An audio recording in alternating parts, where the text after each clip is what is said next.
Rise and shine, my sinners. When Father Evil starts his day, he gets a little deadly. Deadly Grounds coffee has the richest, smoothest flavor you'll find anywhere. It's sinfully delicious. Once you go deadly, you never go back. Order yours at getdeadly.com. Coffee's so good, it's scary.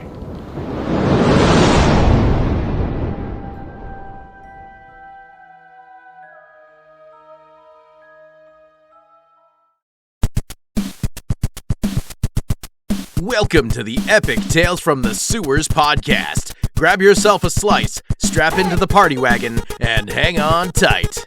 Give it up for your hosts, the Cowabunga Combo, Justin and Eric.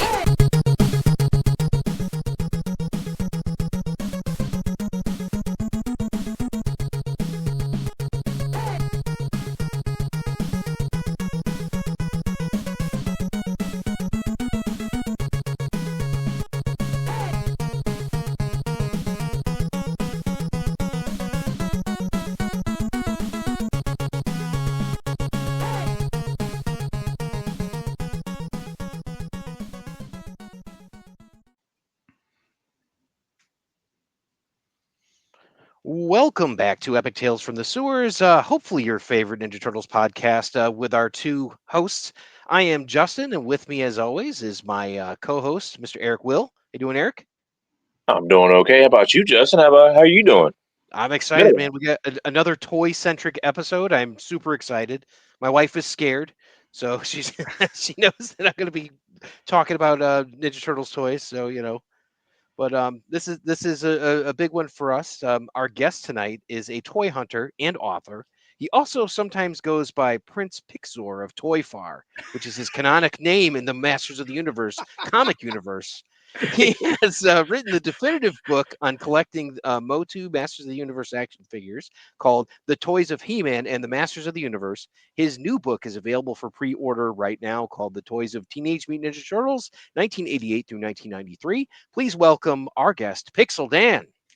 Hey You guys, like that, thank huh? you. That was nice, man. That was a great intro. Thank you so much for having me on. I really appreciate it. Thanks for joining us. We're all huge turtle heads, and I mean, Yeah, you can see heck I'm yeah. all action figure. I've got my turtles over here, and mostly Batman and Hellboy and Fraggle Rock over there. So, Love it. Love it. yeah, good stuff. Eric's got a fair amount as well. So we're fans of your work, we could say. Oh, thank you. Thank you very much, man. Appreciate that. So, as a kind of like a big time toy hunter, what's your origin story like with action figures? I figure we may have to go back to Masters of the Universe first on this one because I'm guessing we're Yeah. of the same vintage. So, I was gonna Motu say comes first. Yeah, there's no avoiding He-Man, unfortunately, in these conversations. Yeah, that's definitely where it starts for me because so I was born in 82, which Okay. coincidentally is the same year He-Man was born, because that's the year the action figure line came out. But of course, the Filmation animated series came out a few years later, and I was right at the right age to get hooked by that. And it's one of those things that I shared with my mom, because my mom and me watched He-Man together. Oh yeah. She bought me all the toys together. We saw Secret of the Sword at the theater together, the live action movie. So Masters of the Universe was like my first toy love. It was the first fandom, I guess, I was part of growing up as a kid. But with Masters winding down in 87, that was right in time for something else to rise up in 1988. Yep. Which I was the perfect age for. 6 years old, probably So going Ninja, into first grade, right? so Ninja Turtles became it at that point. So He-Man was my earliest love, but Turtles dominated a lot of my childhood. That was a big portion of it. And as you guys know, like, I don't think anybody that didn't live during that era really understands just like the hold that Turtles had on all of us back then. I mean, it was massive. It was so cool. So Turtles and He-Man were my childhood. And I fell out of toys in my teens, like I feel like is a pretty common story with a lot of us. And the thing that kind of lured me back to toys was in 95 when the Star Wars Power of the Force figures came out. Okay. All right. Yeah, and I always kind of make the joke that I feel like in some shape or form, Star Wars seems to be the gateway drug to toy collecting for a lot of people. Or Right? Transformers. Yeah, that's true. Oh, That's yeah. true. Yeah. So I was a teenager. I was in high school, but I really wanted those Star Wars figures. Like I was seeing them in store and I was really drawn to them. So of course I became like, well, I'm a collector. So I bought them and kept them in the package and hung them on the wall in my bedroom.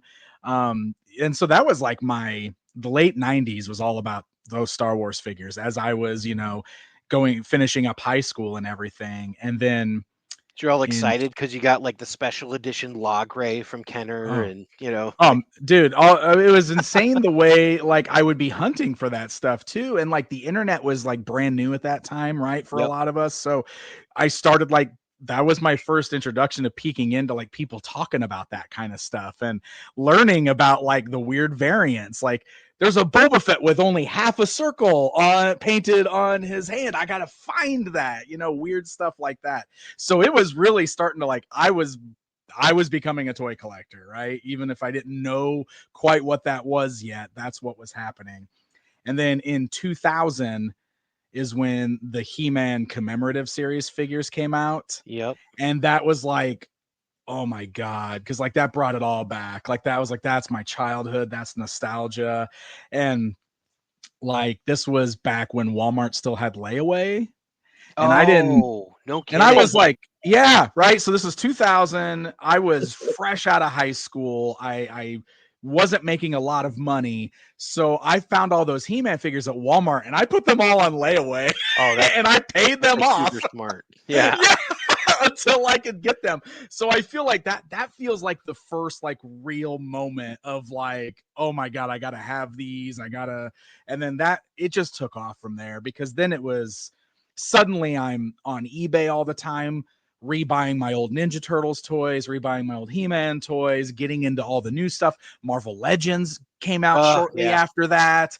The Motu relaunch of the 2002 series, Turtles relaunch of the 2003 series. It was all over at that point, right? Like that was it. I was full The on in. I was floodgates a are toy open, collector. so Yep, that floodgates are leads to open. like Club Eternia and all that, like in that Oh Matty yeah. Collector era. So Yeah. DC Yep. Universe Classics. Yeah, man, I was all about that too. That's when they started noticing that there was like a collector market, right? So things were really starting to be aimed directly at us and targeting our nostalgia, and they've been doing it ever since. Yeah. Oh man. So with the original Masters of the Universe, you wrote a whole book on it. With this, what was something that was kind of like unique about Masters of the Universe that maybe the layman may not know? Ooh,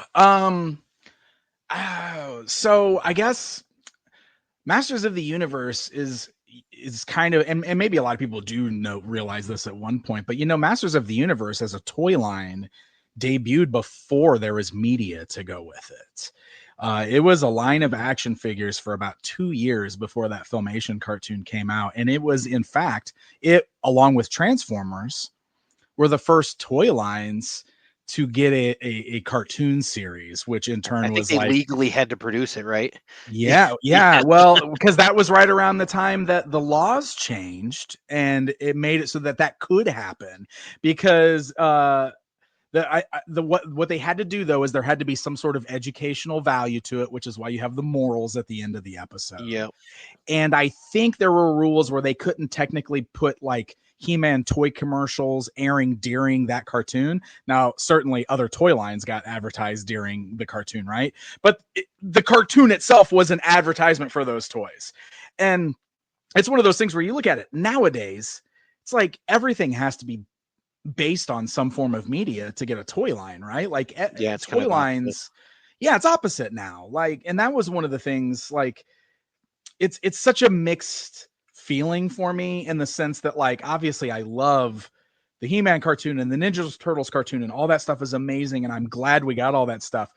But I do feel like there was a lot more I don't even want to say creativity because there's so many creative toy makers out there today, but it felt like there was a lot more leeway to put random things in toy stores to see what would Oh sell yeah, without absolutely. it having to have a a cartoon or a movie associated with it. They sold Like, us robots that turned into rocks. I mean, yeah, Rockwoods. I mean, like, I got all these Inhumanoids behind me, Yeah. like walking into the toy store in the 80s and 90s was so different than it is now, because it was one of those times where, like, you never knew what you were going to find. There was always something new to discover, and it was exciting. And you didn't always, like, having a cartoon was cool, but you didn't always need that. Sometimes it was just about, like, finding the cool toy and look at the artwork on the package and reading the bio on the back to learn about these characters. And, like, I feel like that is something that still kind of exists in the indie toy world, but certainly isn't as prominent in toy stores like Walmart and Target being kind of our only options for toys these days. They don't have a lot of dedicated space, so they want to make sure the things they put in there are things they're going to sell. So of course it's just all the same old stuff, right? It's always Hot Wheel, it's always Barbie, it's always Marvel, it's always, Transformers, Turtles, all cool stuff. But I miss the originality of the 80s and 90s It's funny sometimes. because it's kind of like it's flip-flopped a little bit. Like I Mhm. remember when Monster High came out, right? And my kids were like really into it and all that. I'm like, wow, this is so unique and everything. Like that was like this avenue. And I'm like, well, there's different avenues that they're going into because they see that, oh well, Barbie sell. What if we had a fashion doll? And if you look at like I know this is a tangent, Eric, I'm sorry. But if you look at like the toys that are like the top, 10 sellers, like the majority of them are like, girls fashion doll Oh, toys, like, and I say for girls, sure. but it's for anybody, but For like sure. that sort of thing. And it's like the difference between that and like the next closest thing, or even Lego, which is like fifth down the line, is staggering. I don't know if you guys know Yeah. this, but Tamagotchi still outsells like almost every toy out there. That's Oh my God. wild. I had Doesn't no that blow idea. your mind? That is Like, crazy. Oh my gosh. I just did all this research on toys and stuff. And we were talking about like Care Bears and Cabbage Patch and all that, and it's like oh my god, you'd think like Barbie would be huge up there, but it's like no, the company that does Bratz is like huge, and Oh my Rainbow Girls or whatever it is, like it's like wow, they sell that well. I thought that was like clearance stuff. Nope. So That's wild. Yeah. Yeah. so creativity is the end. So Masters of the Yeah. Universe, creativity. I remember having a book on record with like this crazy song at the end where it's like, the story ends and, you hear the sound of the chime and then you change the page. And then at the end, they have this whole song at the end. And I'm like, oh my God, like it's crazy because there's nothing like that right now. Now Oh, it's I like, miss oh, that stuff. go on and get the app or go on and get this and you can play as your favorite character. It's like, well, we had that. And I had to go to the library to get that, or The like I books had like on my one cousin that had it or something. books on tape and books on Yeah. record. Yeah. Like even like the Talon Fighter and Point Dread playset came Oh with a yeah. record. Like a Yep. record was packaged with that toy that like told the story of this amazing playset that you just bought. Like stuff like that was so immersive back then when we were kids. It really built out the world for us. Now I'm gonna hit you with a deep question here because All right. as and then I'll move on to turtle stuff. But Yeah. we know you're a personality. You've got a nice voice and all that. If you were to Oh, thank you. vocalize, if you were going to do a character for Masters of the Universe, what character would you do the voice of? So I feel like the Tell me it's answer I Goat Man. Goat Man. That's a good one. But along the same vein, I feel like my answer has to be Mosquitor, because Oh, he's like nice. he's my favorite toy from the original line, and he's never appeared in any animation. So he's never had a Really? voice. He's never had a Hmm. voice. And I've often thought like what he would sound like. And I'm not like a voice. I don't think I could do voices, but I feel like he would have to have kind of like that high buzzy, like, you think about a mosquito buzzing in your Like ear, right? Merman So or there would have to be, Montana? right, because Merman's got that, he always had that real bubbly voice. So like Mosquitor would have to be very exaggerated like that, with like the high pitch, like this when he's talking. I just don't know. I don't Oh know. hell yeah, I'm loving it. Eric, who would you be? You give off Ram Man vibes. Ram Man, I don't nice. know, man. It's I don't know. I feel like I'd be more into the bad guy more than Oh, okay. anything. Yeah. The bad guys are always cooler. Wedstorm. I don't know why. Like Yeah. I get the vibe of Skeletor. I don't know why. I just Yeah. I would crush Goatman. That Do it. What's your Goatman voice sound like? oh well, he's mute. No, it's good. You would crush it. Yeah. No, I love all those old voices, like where you have Alan Oppenheimer and all that doing he's that. the I'll best. get you buffoon. And you Yeah, got like boobs. Skeletor, like Beastman, and they were So just the good. best. Those are good I love that impressions. stuff. That's what we do here, man. So that's why I we love it. ask. So, you must have been a fan of the Masters of the Universe crossover with Turtles. Then, did you get a chance to read the comic? So I haven't read the I have the first issue and I wanted to pick up the rest before I read through it, but I haven't read the full issue. I've only read like the mini comics that come with the toys. The fourth one came out, so all of them I have need come out. I You need can to go through grab the them. whole So thing. yeah, We won't that's spoil it. We won't spoil it. no, that's good. That's good. The We'll story was just what tell was ya, interesting it to was me. good. Yeah, Was it good? Good. I liked Good. it a lot. Yeah, Good. I think the only one so far that I've liked more than that is the crossover of Stranger Things, which should not have worked, but was friggin' amazing. Cool. That's cool. So, but I'll tell you, the funny thing is we got advanced copies because our good friend Mike Ruth was a cover artist on one of them, and we went to Nice. Granite State Con last year. We picked up a copy, and there we were the next morning in our hotel room, sitting like two little kids reading the comic next to each other, and I'm going, "Oh!" and he's like, "Dude, it's so That's fun." the best. Yeah, That's the best. it was awesome. But we also did have a little birdie tell us that this series was actually going to happen in a comic book. I mean, We did know. yeah, we kind of did know that. I mean, Nice. It is pretty fun. So that's probably all I'll ask you about Masters of the Universe. It's just that's always been an important one for me too. Going back, like it's a little rough watching them, but I still Yeah. love the rotoscope, and like the opening is so iconic. Oh yeah, absolutely. And the transformation scene will always yeah. get me.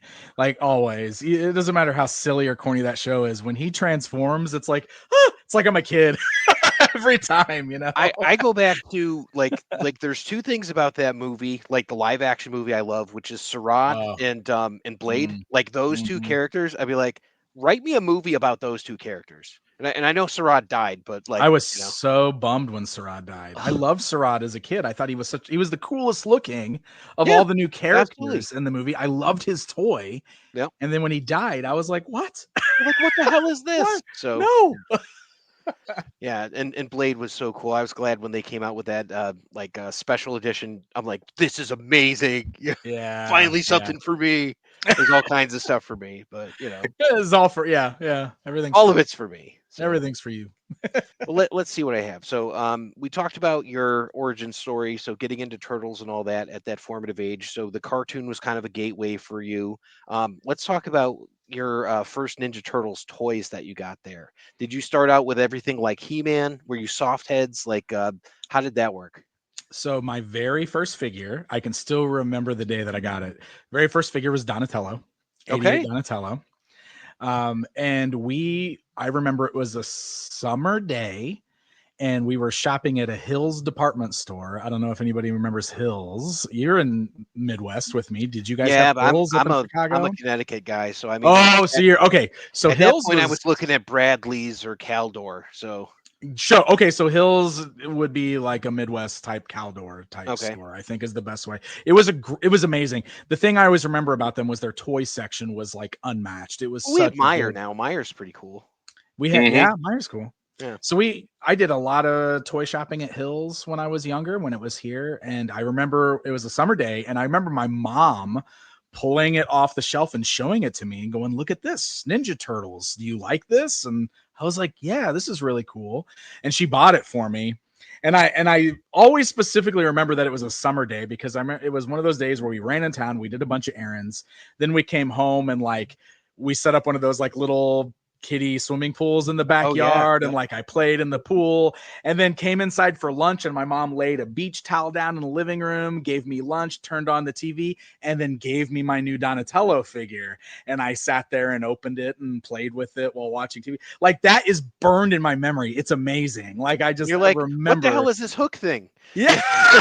Yeah, well, I don't know what this. I'm certain I lost those extra weapons immediately. Like on You're the like, little, this one yeah. looks like a Yeah. weird slice of pizza, Yeah, what and is then this thing? yeah. But that was like I got hooked real fast because once I got that one, I fell in love, and it could not have been very long before I had at least all four of the main, the turtles, and then Christmases from that point forward. Like the next several years, Christmases were turtle Christmases. Like that's what I got. So it was cool. It was a cool time. It was neat. I remember when all that stuff was coming out, and I think I had gotten like the first three, and I didn't have a Michelangelo, and I ended up getting a Michelangelo like for my birthday, like a couple months later or something. But to this day, my Michelangelo has two left feet.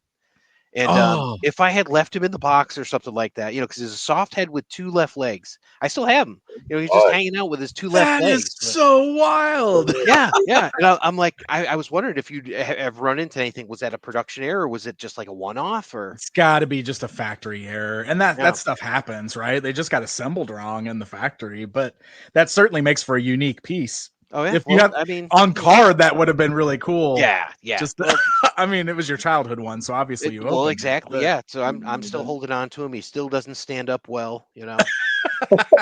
Well, I'll he's tell you special. guys. I don't know how it was for you, but with my Michelangelo and all that, I was absolutely adamant that nobody was touching my nunchucks. Nobody. No, I'm not touching these. I'm leaving them like that. They're going to be cherry. Sure enough, my friend comes Oh, over and breaks them. And yeah, it's mine like broke too. You know what just else? crazy. I always remember my first Raphael figure that I had as a kid because he was a soft head. Yep. The mouth split. So Oh wow. like there was just literally a split in the mouth. Like I could squeeze his head and make it look like he was talking because like That's it kind would of like cool, open. actually. So like yeah, and like it didn't ever bother me as a kid because I'd be like rah rah rah rah rah. But that it just played with yeah. it so much. Yeah. That's one of those funny things too. Like when they replaced them with the hard heads, I thought it was better. I'm like, I kind of like this a lot better where it's like you've got like that. I don't have to worry about like, oh, his head came off or something like that. Cause that did happen occasionally with them. And, Yeah. like if you ever got them wet or something, it would get like water in there. So what's your take on that? Do you like the soft heads better than the hard heads? I think I only like as a collector in the sense that like yeah these are the original releases, right? Yeah. But I think you're right about the hard heads being the better versions, and that's the exact reason they made the switch. Like they Yeah. made the switch because they're more durable and they're going to last, and that's why all the other figures in the rest of the line are hard heads, right? That was like a course correction very early on in the line. So I definitely think the hard heads were the better made toys. Oh, yeah, So for sure. the soft heads are always going to be like collector. Like, yeah, these are the originals. Is there a particular turtle that they made too many of that it's like somewhere there's a landfill like full of the ET Atari game, but it's just this one particular turtle? Like, is there any of those out there? I don't think there's like one turtle that has too many because they've got to, except for Donatello, they've got to be pretty equal, right? Like, because I think the three, I mean, they made a lot of Donnies in the original I, line. I Though, feel too. like the sewer swimming Donnie would be that guy where it's like Oh there's man, so there's many, so many of him. You're and he's totally always right. broken. He's always broken and he's everywhere. You're totally right. Well, I was That's a just wondering great if you ran answer. across anything like that in your you're writing the book and all that, your research. No, You're like, oh, it seems like they just completely overproduced this one, and that's a great question, but like I don't think there's anything like that really stands out to me. What's funny, and I mean if we want to kind of pivot to that sort of conversation, but what I found funny is when I was traveling to doing photography, because I relied on a lot of fans in the Turtles community, just like I did with the He-Man book. Like that's one thing I'm really proud of with these books is they're a community effort. Like I can't oh do yeah, this alone, and so many people came together to help me for the He-Man one, and now doing the same thing for the Turtles one. So I traveled a lot and visited collectors based on recommendations. I have to give a massive shout out, obviously, to John Coleman, who basically was my right-hand man through this whole book. He had so much stuff and so much knowledge. Wow. But the thing that I thought was so funny is while I'm traveling along with my checklist, checking things off, making sure we're getting everything photographed, it was so much easier to photograph the rare stuff than it was the common stuff, because every collector has the rare stuff. There's so like every collector's like, here's my scratch, here's my hotspot, here's my troll turtles, here's my trench coats, here's my this. And it's like, cool, I need all of these random turtle variants. I need the mutations figures. Oh, I don't buy those. And then and then like the vehicles, especially the vehicles was the hardest thing for me to complete. Really? And I totally get that, because like, well, vehicles, think about it as a collector. Vehicles take up a lot of space in your collection, right? They take up a lot of shelf space. And there are so many vehicles in the Turtles line. It's kind of nuts. So that was literally like the last thing that we were tracking down, is like all of the vehicles, especially because they all have so many stickers and so many accessories, and making sure that you're getting the best looking piece you can get of it to photograph. It was the biggest challenge, was tracking down the vehicles. Like rare stuff I nailed at the beginning of the project. It was the common vehicles that were the hardest thing to track down and photograph. Wow. Yeah. Wow. Yeah. Because I mean, I had read. We were talking about this offline, but the Rad Plastic book by Chris Fawcett. And I didn't know about excellent like the book. jet. You know, the like the bubble jet that dropped like the smoke bomb. Like Oh, I had no yeah. idea about that thing. Yeah. I'd never seen it. You know, and I I'm know. like, oh, this is crazy. You know, I didn't know about that until I was a collector. I certainly never Huh. saw that one as a kid, but I love the definitely not. idea. Like it comes with that little solution, Mhm. so that like it just like fills the bubbles with smoke, and like they drop and pop and you get the little smoke plume. It's really cool. Huh. It's And, really and there's cool. some. It's like it seems like everybody had a cheap skate. Everybody had a foot ski. So it's like I imagine those are like, oh, okay, those are dime a dozen. But you know, then like, Right. what about like, oh, well, I think you had a Technodrome, but you know, I had a Technodrome, right? But it was like so things like what the Psycho Cycle got oh released yeah, 3 different times as 3 different vehicles, where they just kind of changed the colors and like made it for a different character in a sense, which was something I didn't realize until we were really photographing. And then like the little vulture that sits on it, like sometimes he's yeah. glued on and sometimes he's a removable little buddy accessory, and it's like things like that is what was so interesting to me while we were going through. And again, like John was a huge help in that department, because that man knows his variants. So Really? he Oh, was he oh wrote the yeah. book. So Yeah, that's right. That was so yeah, we got to talk about that too, because that's why that book came about, was because while we were going through this, like obviously and I'm sorry if I'm like hijacking this and going straight into the book stuff this already, is but this is literally what this show's about. okay. so What we do? the main book, Oh, we're losing you again. We're losing you. No. Give it a tap. Tap. Fade it out. Just tap it in. Just all right. Go ahead, Trey. Nope. Still sounds weird. Oh, sounds weird. I'm sorry, guys. I don't know what's That's right. going Sound like you're in the water right now. Move your mouse, maybe. Yeah, that's what I'm like checking my connection here.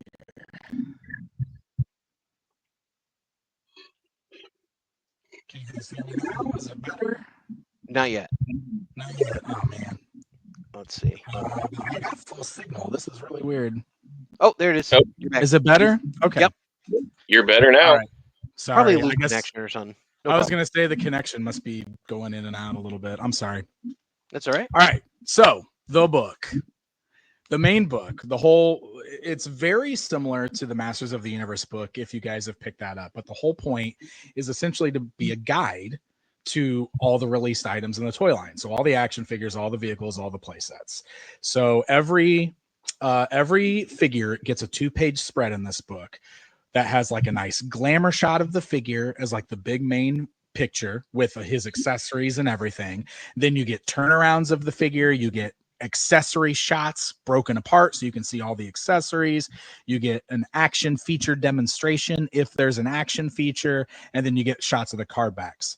But one of the other things we wanted to make sure we're doing is if there are notable variants, we want to show the notable variants, right? There we go. And this, So there's this is great.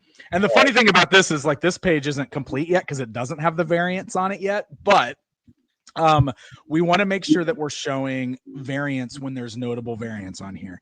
The thing is like the variant, like it's a bottomless pit, right? Like it's like there's so much stuff, and I want to make sure that we can fit as much as we can in here without taking up too much space, without cluttering it. And I want it to be like a really good guide, but sometimes there's just so much stuff with the variants that's like you gotta kind of like.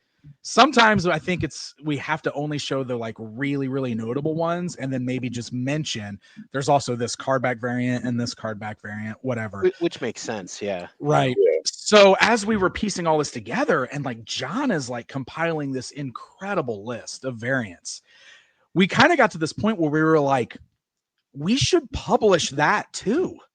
Like, because people will care about that. Like, there's collectors that will want that information.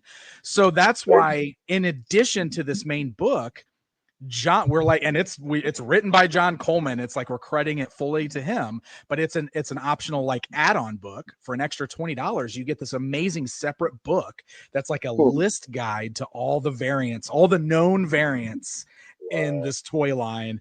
And then it's also going to have like, it's mostly like a black and white list because it's meant to be like a reference, like a collector's use it when you're out collecting or hunting and you reference like a go to the toy show and but it also will have a section in the middle with some full color pages showing you a bunch of the card back variants that exist for the toy. Oh, nice. So it is a really awesome companion to this book. Like, so the main book is still going to have variant information in there, but if you really want to get deep with it and in the nitty gritty and you care about that stuff, you should also pick up John's book, which is at the same website here. They're being pre-ordered together because then you'll get all that information too.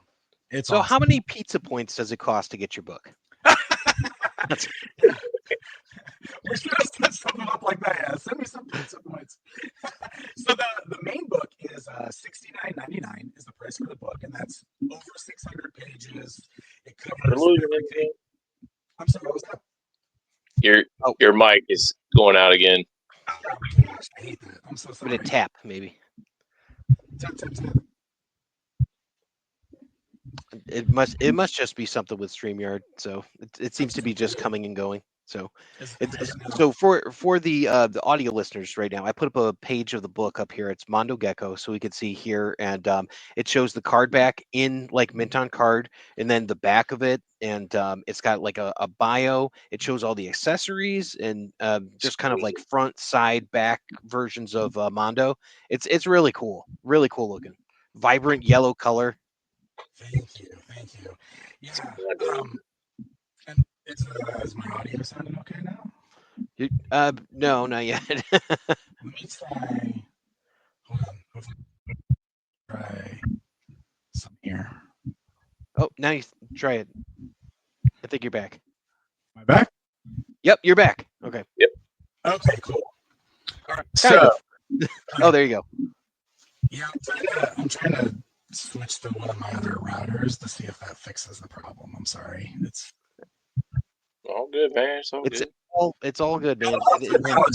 It's like every time I think I got this all good, it's like something else. There's always going to be technical difficulties. Always happens. Yeah, it's podcasting, you know. Right, yeah. Can you hear me now? We'll keep it rolling in the meantime. So, you know, we'll make it work. But yeah, I mean the book looks great. Like there's a couple pages here. I've got the Mondo one. Let's see. I'll pull up the other one, which was I think I of course pulled out the Leonardo one. Big surprise. So let's see if I can. The one's a good example too, because that'll actually show the variants and stuff on here. There we go. Okay. Yeah. So here you can see we got the comparison, like hard head, soft head. So it kind of gives you the turnarounds too to show how you can see the Wow, that's difference so between cool. a hard head and a soft head. And then if you look at the weapon breakdown up there, you'll notice that it shows the Ninja Star variants because there is a pointed star and a rounded tip star I variant. had no idea. I just thought they were all Yeah, round. yeah. So it shows the two different types up there. And then down under the card back over there, you can see that little list. It looks a little hard to read on the screen probably, but that kind of breaks down the different card back variants that you could find for this particular figure. Like the one we have a picture of here is the one that has the pop-up display in it. So it's got that little burst on there that says, "Hey kids, Mutant pop-up display included." Oh, cool. Because the 10 backs here, especially this first wave, like those got reissued a whole bunch. And so there's so many different card back variations of these original 10 figures. But that's kind of what I was talking about, where we wanted to make sure we, like, at least, at the very least, if we can't squeeze photos in, we want to make sure we're listing it so people can see, oh, there's all these variants that exist. And try to It looks fantastic, and I mean, just explain. to be able to look at like the regular mint on card back, like where it's Yeah. like, oh, this one's not ripped up, or there's anything like someone didn't cut the pizza point out or anything. It's gorgeous, and that Yeah. original artwork is just fantastic. It's So iconic. good. Iconic, absolutely. It's so good. And see how we even demonstrated like the weapons rack? Like so many Yeah. people didn't realize that the little sprue thing is meant to be a weapons rack for the toy. And they don't work great, but that's what it's supposed to be. And so we kind of tried to do a little bit of photography to show how you could maybe lay the weapons on the weapons rack there. So yeah, we had some fun with these, and then of course the written part is basically like me reviewing all the toys. So it's like a nice Yeah. little write up of all the figures in there as well that goes along with it. So we're doing our very best to be as thorough as possible. We've taken thousands of photos. So it's Yeah. all original photography, all touched up really nice by my partner on the book, Val Staples, and some other team members we've got that are really good at photo restorations just to make sure everything looks as crisp and nice as It looks possible on beautiful. the book. Yeah, It does. it looks It great. looks- Like this is It does look great. I mean, I'm looking at it right now. It's about as good as I can get it. But I mean, it definitely looks crisp, and it's yeah. I mean, Awesome. beautiful sight. Too bad we don't have a Raphael one though. don't have what? Don't have a Raphael one that you're going to put up. Yeah, I think the other one he sent was Worm, so that was the other one. So but it's it's really nice, and it is different because we were talking about rad plastic. It's definitely different because that's more of like the inception of it, the build of them and all that. So this one's different. It's cool. Chris's Like book is great too. I love Rad Plastic. I interviewed Chris when he was first putting that book out, and we actually talked about this book because I was working on this book at the time. His book is like because I get asked this a lot, like what's the difference between this and Rad Plastic? And the difference is basically what you said. Like Chris's book is sort of like the art of designing the toy line. Right. Mhm. And it's got a lot of prototype stuff in there and never before seen stuff and Yep. concept pieces and unreleased stuff, like, and that's kind of the focus of his book. His is like tells a story and shows all this amazing art that went into creating the toy line. My book is a reference to everything that was released, so every item that got released has a page in the book and it shows what it is. So both great books that serve different purposes for the same amazing toy line. So this is an interesting question that I came up with because you've now seen everything that Playmates has to offer. They have some really unconventional accessories over the years. What's the strangest or most surprising accessory that you've seen from the line? Oh my goodness! Oh, put me on the spot. Let me see. You can think about it if you want to. So I'm kind of looking. So I love, and this is something, and I feel like these have kind of come These have gotten a lot more popular the last couple of years with collectors, but I really fell in love with the Adventure Series turtles, specifically the deep sea diver Leonardo with the big octopus. Yeah, yeah. That one is amazing because, first of all, the big squishy octopus that's like a water squirter bunny that's clinging onto him is hilarious. But I also love the head sculpt on that figure because he looks like he's holding his breath, like he's wearing like scuba gear, but he's got his big puffy cheeks and he's holding his breath, and it's just the weirdest, most unconventional like head sculpt I feel like in all of the turtle variants. I mean, there's some funky That is ones so, out there. yeah. But I love that one so much, and he became one of my favorites. Which I'm looking at him because he's over here in my case because I made sure I got one for my collection after that. And I also really love.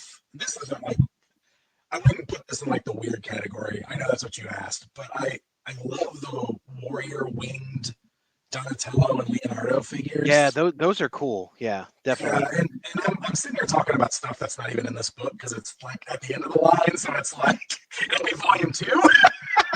Hint, hint. I've been photographing everything, but like those, there's something about those I love, especially the Donatello, because he's like all black. He's like a jet black figure with the purple of his bandana, but then like the metallics, like chrome silver armor and the wings. Like he just looks so cool. Yeah, they're so metal. So metal, yeah, and it's a weird variant. There's so many variants of the turtles in this line, but that's just one that I look at and I go, yeah, that's just awesome. Like whoever created that is like that's good stuff, man. I love it. Now you've mentioned Donatello quite a few times. I have to believe that you're a Raphael guy. I am a Raphael guy. Isn't that weird? You know what the funny thing is like purple is like one of my favorite colors. So I've always been drawn to purple and black together, especially. Yeah, purple and black. Yeah, purple and black looks so good on toys. So anytime there's like a toy that's got those colors, I love like Warrior Wing Donatello. Like obviously, yeah. I just think he looks so cool. So it is really funny that like I always say Raph's my favorite, and I think that's just because as a kid I was a Raph kid, I was a Wolverine kid. Apparently, I was into the grumpy, angry guys, right? I don't know why, because that's not my personality. Maybe that's why. I don't know. But I like Donnie's style. I like the purple. Yeah, no, I'm with you on there, and a lot of people would tell me that they're Donnie fans specifically because of the video games, and just playing there. So I get that. That's reach. Donnie was the best in the first 2 games for sure, hands down. For sure. We were talking about variants earlier. In your book or on your videos, like if you've seen some of these variants or prototypes or even like packaging oddities, have you ever come across anything and then you're like, "Yep, that's now canon." Like that Boba Fett that had like the half painted circle, that's now canon. Is there anything that exists like that for you with all the hunting that you've done? Ooh, that like I've kind of put a stamp on. Yeah, and now you're like, yeah, that's the thing.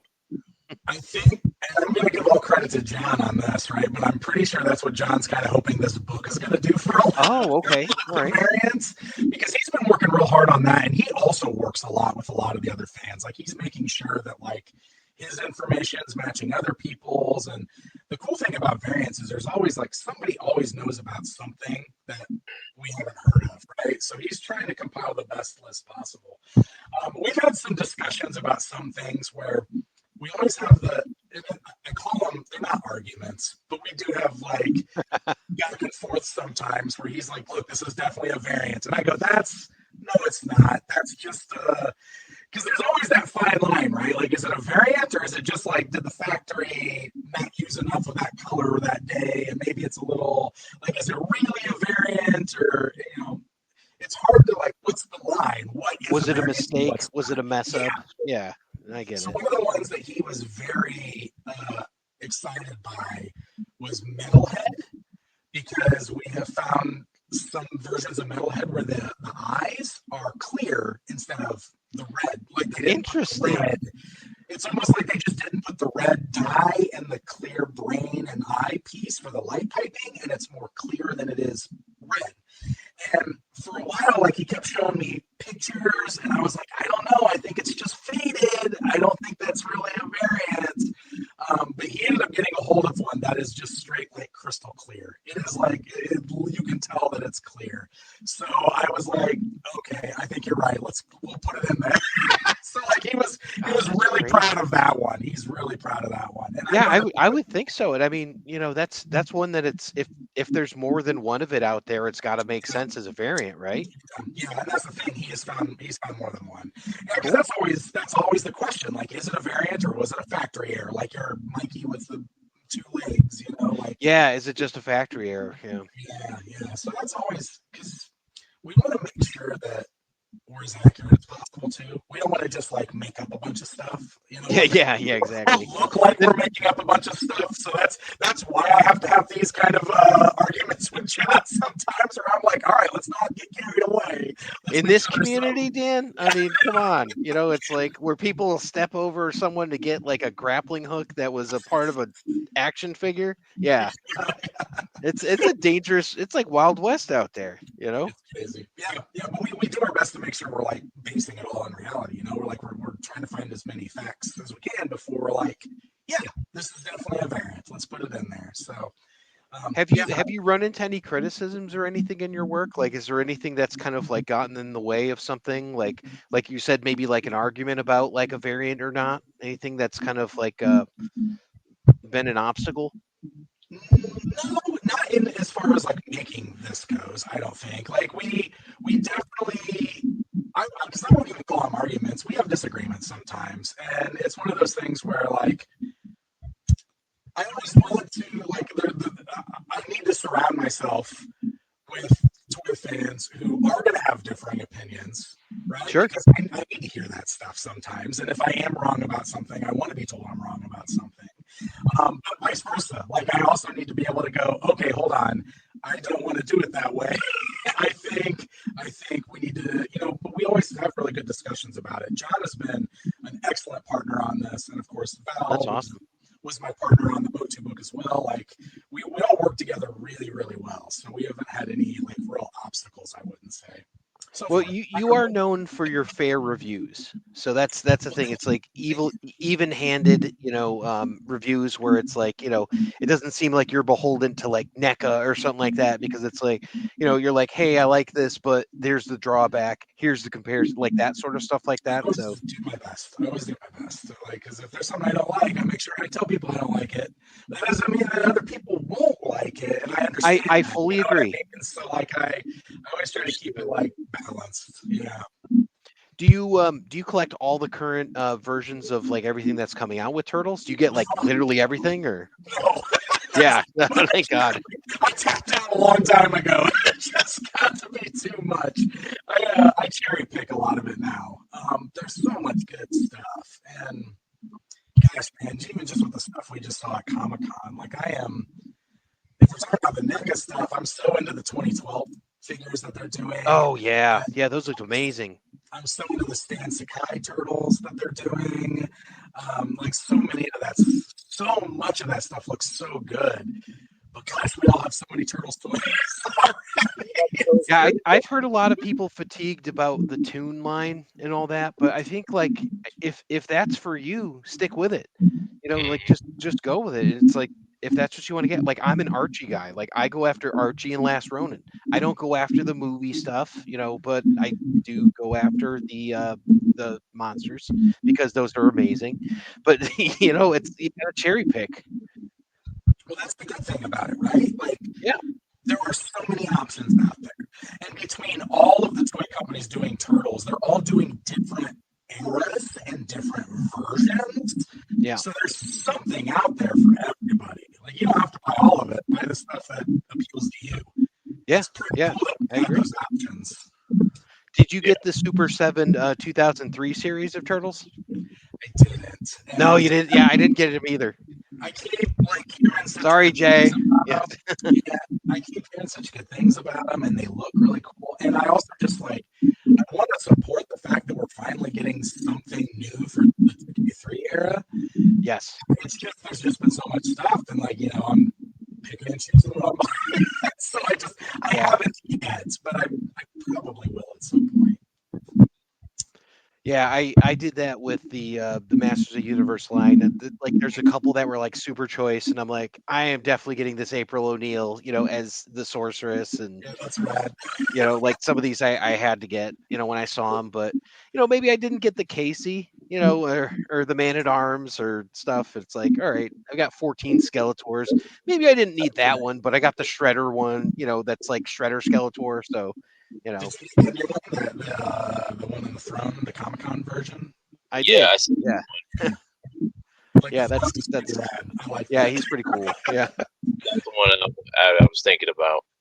Yeah, he's pretty cool. I think he's glow in the dark too, all that like fun stuff, like not quite scare glow, but Hmm. Swappable heads and Oh noise. yeah, I'm like, come on, guys, what are you doing to me? I'm still over here waiting for my goat man. So, I know they did a good filmation version of him. So, but I remember seeing him in those early paintings and all that. I'm like, who's this guy? And then he's a nothing burger, So he's going to be in the new live action movie? Is he real? Oh, that's cool. Yeah. He- I love Kevin Smith put him in characters. Revelations. So, It's such a weird, obscure character to suddenly be getting all kinds of love from all these different media projects. It's funny. I'm like, well, it's that and like Clamp Champ, and I'm like, oh wow, well they killed him pretty quick. yeah, he never appeared in the original cartoon. That was like his first animated appearance. Oh, I didn't know that. I thought he was in like the Christmas special or something. So, Not Clown Champ. No.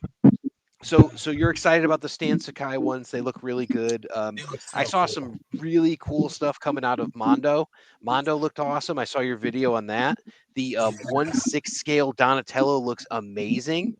That looks crazy. I love the story with that. Like, did you hear them tell the story of like what that toy line is? Yeah, like they were writing essays about like what the world looks like, and it's all 90s technology, and it's this really big, like they're like, oh, it's gonna be the Mondoverse. I'm like, oh, that's so cool that they're letting them do that. They're essentially like writing a story that takes place in the movie universe after those movies. And they're kind of saying like, what if that Shredder, the movie Shredder, met Krang and Yeah. got the Dimension X stuff?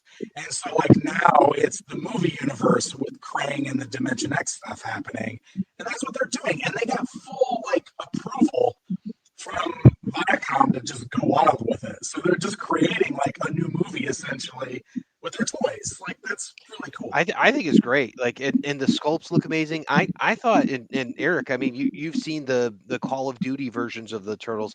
This new Donatello looks kind of like that Call of Duty version.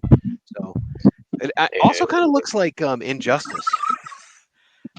Yeah. I like that. I mean, but to be honest with you, they're actually coming out with the figures for the Fortnite ones too. Yeah, and those are great designs. They look so much like those Joy Toy versions. Yeah, I mean, the Call of Duty. I mean, they look cool and everything, but I mean, I don't play the game. I don't know. I don't know why they're in Call of Duty along with Beavis and Butthead. So I mean, Well, you're exactly right. I mean, Beavis and Butthead got a Mondo release as well. So, Yeah. good call, Eric. Yeah, it's like they're right there. They're hitting us in that '90s nostalgia. yeah, they're trying to. 93. Yeah. Trying to. Well, it's good. I'm glad that we're seeing some of this stuff because it's it's like sometimes you just get like stale and I feel like it's amazing that we're getting a Garfello, like the Garfield one. Like Yeah. I bought the plush as soon as I saw that thing. I'm like, this is amazing.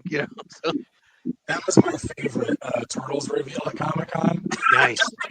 just because I was so surprised by it. Like when I walked up to that case and saw that, I was like I felt like I had to have known that was coming because of that plush that you just talked about. Like I saw Yeah. that plush, and Kid Robot. I remember when I saw that, I was like, oh, a figure can't be far behind if they're doing a plush.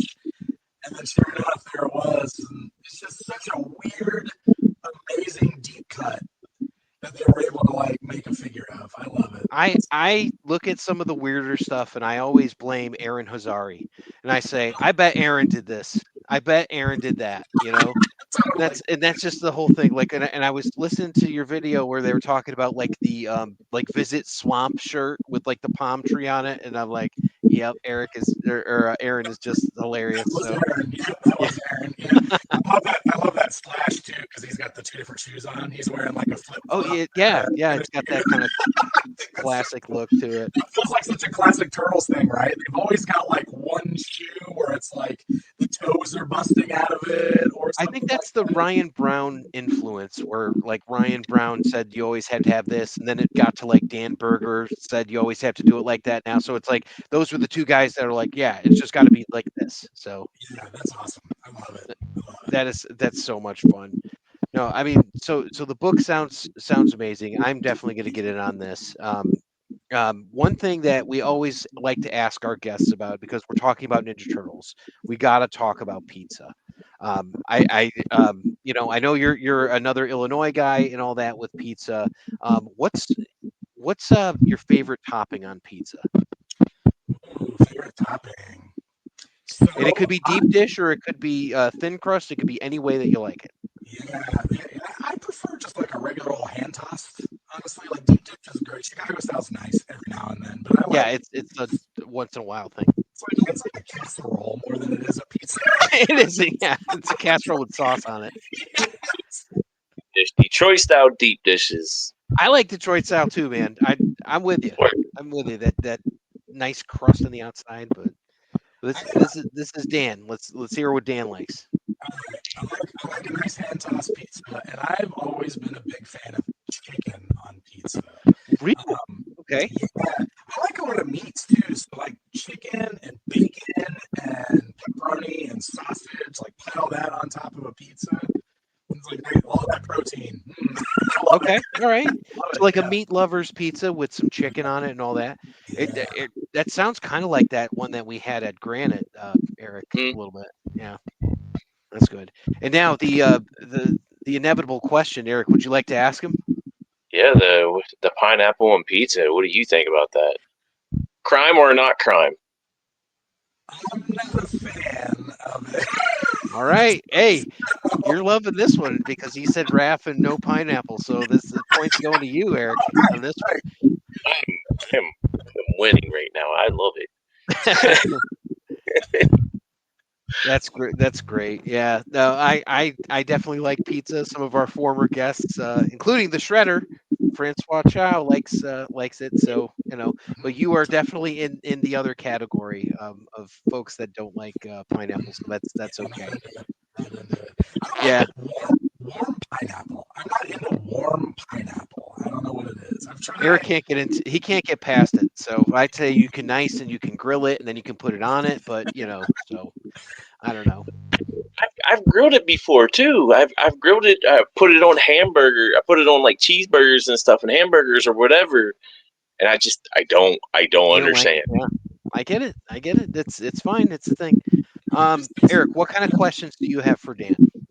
Do you have any questions about his book or Masters of the Universe, which we've talked about a lot? I know. I really just lost them too. So variants. I don't know. If anybody knows anything about variants, it's definitely me. When it comes to the last Ronin, what is like one of the most rarest variant that you have ever held in your hand? Oh, okay, interesting. Oh man.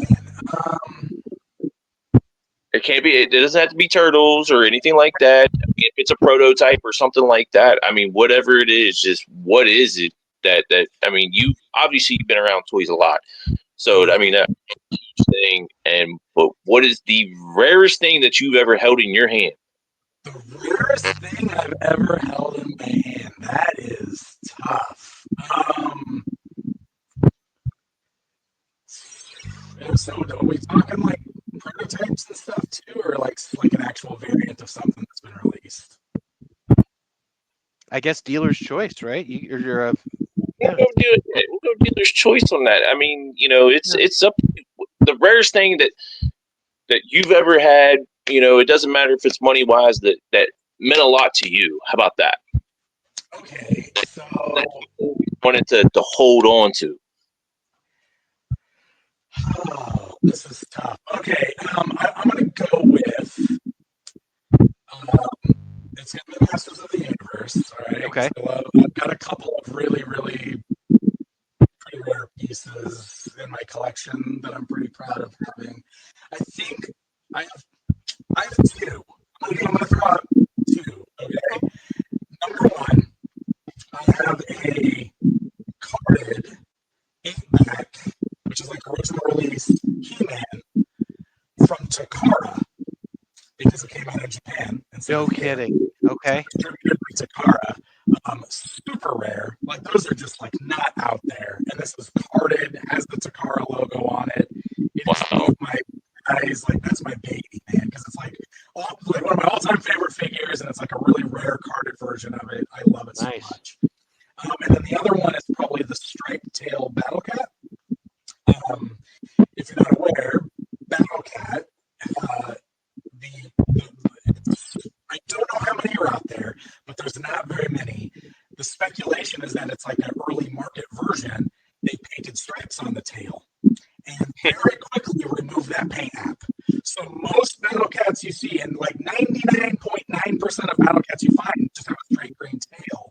But there are a handful of them out there with yellow stripes, and I have one. And it's like Battle Cat's one of my all-time favorite toys ever. So that's like one of my favorite pieces. I love that toy so much. Did you have the bouncing Battle Cat as a kid? I didn't have it as a kid, but I have it now. My kids have it. Yeah. I remember getting that in 1984. So I remember. Yeah. Oh, absolutely.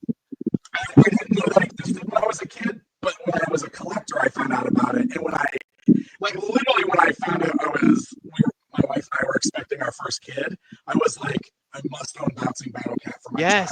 Yeah. My child will have Bouncing Battle Cat. So I got it. So both of my kids have played with it now. That's so fantastic. Oh my God. We're gonna have you on again so we could talk more about toys. But I mean, this has been a blast. Like just learn about the book. I'm gonna put the book up so folks can see it. The book is called Pixel Dan Presents the Toys of Teenage Mutant Ninja Turtles 1988 through 1993. And spoiler alert, we found out there's going to be a second volume, but obviously it says volume 1. You'd think there's going to be a volume 2. So, but I was going to say, I'll address that real quick too, because I've had a lot of people ask me, like, why would you cut it off there? And the answer is, do you know how many toys are in that original toy line? There's a lot of toys. That toy line went for like a decade, and this book right here is already over 600 pages. I could not fit the entire toy line in one book doing it the way we're doing it. So it just made sense to break it up into 2 volumes. But we were already working on all of it. So as long as this one sells, hint, hint, we will be rolling right out with volume 2 probably next year, right after it. So that way you'll have the full vintage toy line in a 2-volume set. And then if there's interest, I can always keep going with another volume. We can go into 2K3 or whatever. Oh, wow. You gotta see, you guys gotta show me how much you want it by buying this book. Now, I've seen the link for the pre-order on Facebook, but I've also seen it on shop.thepower, then -con.com/collections. So you can check it out there. So I think the website is power-con. You can get to it there, or you can just go to toysoftmnt.com, and that goes straight to the actual book sale. Yeah, but it's hosted through the PowerCon website because my partner on the book, Val Staples, also runs PowerCon, so we already had a storefront set up there. It was just easier to like build even better the Turtles book sales through the already existing store site. So the pre-orders, it's important to know that the pre-orders run through August 17th because this is when we need to make sure we have our minimum so we know what to send to the printers to get printed. So I would really urge you to pre-order it. That would help us out a ton to pre-order it now to be able to get the book printed. And John's variant guide that we're talking about, as well as a special edition version of this, which has got like a faux leather green bound book. It's beautiful. Very sharp looking, You want to get that. So that one in the variant guide are pre-order exclusive. So those are made to order. So if you want either of those versions, you gotta pre-order them because we're doing those made to order. So please pre-order, spread the word, let everybody know about these. I would really, really appreciate it. Yeah, definitely. We appreciate you on, and folks, you can check out our pizza recipe next. I'm going to do that right after we say goodbye to our guest. But you can be sure to follow him at Pixel Dan on YouTube. That's Pixel-Dan, or at Pixel Dan on Instagram. And with that, we'll let you go, and I'll be right back with your pizza recipe of the day. Say bye, guys. Appreciate you guys.